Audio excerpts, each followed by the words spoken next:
오늘은 네 번째 파트 내분비대사 건강에 대한 이제 질환들을 쭉 열거하면서 그 각 책의 간략한 요약을 소개해 드리도록 하겠습니다. 32단원은 이제 역류성 식도염에 관한 것입니다.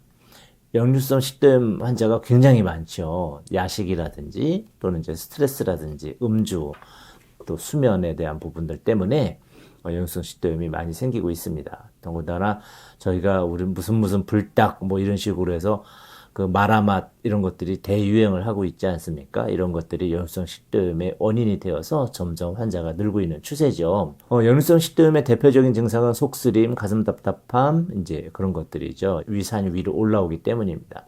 위산이 식도로 역류해서 역류가 원래 잘 안 돼야 되는데 위장의 분문부라고 하죠. 식도 하부에 관략근이 쪼여진 상태로 유지가 되어야 되는데 불구하고 이 부분이 염증에 의해서 위산의 역류를 막지 못하는 것이 역류성 식도염입니다. 왼쪽으로 주무시는 것이 좋죠. 왼쪽으로 주무시게 되면 위장이 이렇게 늘어지는 구간이 생기면서 위산이 밤새 고여있게 되는데 반대편으로 오른쪽으로 누워서 주무시게 되면 위장과 식도가 일직선상에 놓이게 되고 그럼으로써 그 식도 하부 관략근이 염증이 쉽게 발생할 수 있어서 역류가 되게 되는 것입니다.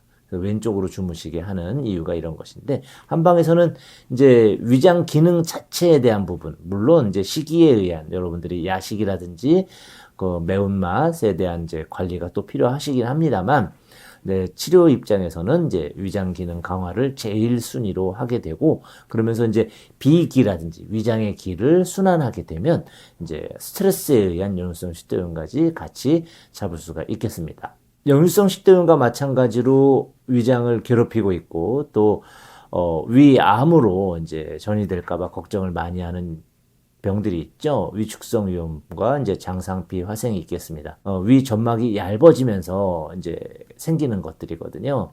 위 점막에 두께에 문제를 주지 않고 염증이 별로 없는 상태로 체기가 온다든지 하는 것과 확연히 구분이 되고요.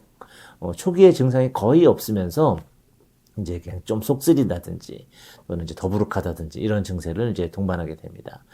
이제 가장 확실하게 진단을 하려면 내시경으로 보면 제일 확실합니다. 이제 그래서 위암인자로 이제 진단하게 되면은 이제 장기적인 전문적 관리를 필요로 하게 되고요.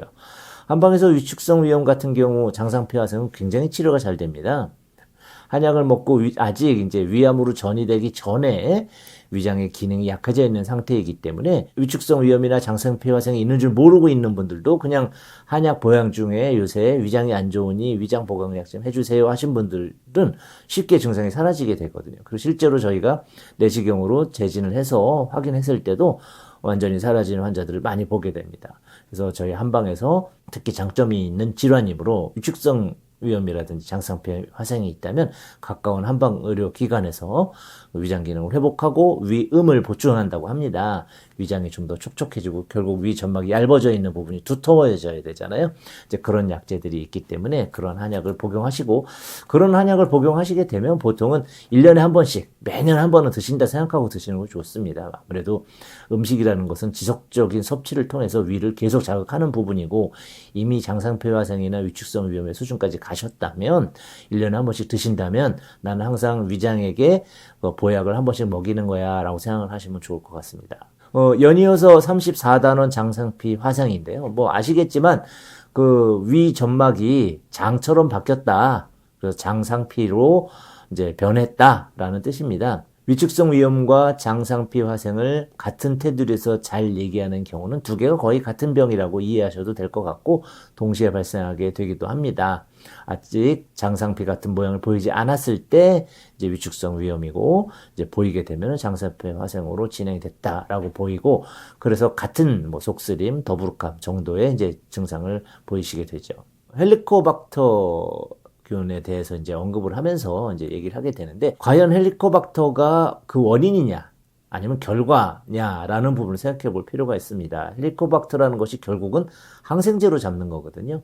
여러분이 이제 헬리코박터 치료를 이제 의과에서 양방에서 받으실 때는 항생제를 추가로 먹게 되는데 그 항생제가 위축성 위염과 장상피 화생을 촉진시키는 자극제로 우리가 자극적인 음식 드시지 마세요 했지만 그거보다 더 자극을 많이 주는 것이 항생제이기 때문에 이 부분에 대한 치료가 맞는 것인지 한번 생각해 볼 필요가 있습니다. 항생제를 사용하지 않고 헬리코박터를 잡겠다라고 생각하신다면 한약을 복용하시면 됩니다. 장생피 화생이나 위축성 위염이 발견되셨어요. 그런데 헬리코박터라는 말을 병원에서 합니다. 그러면 일단 한약을 복용해서 위축성 위염과 장생피 화생을 치료하시고 그 이후에 다시 헬리코박터 존재 유무를 확인하시면 헬리코박터가 사라졌다는 결과를 보실 수가 있습니다.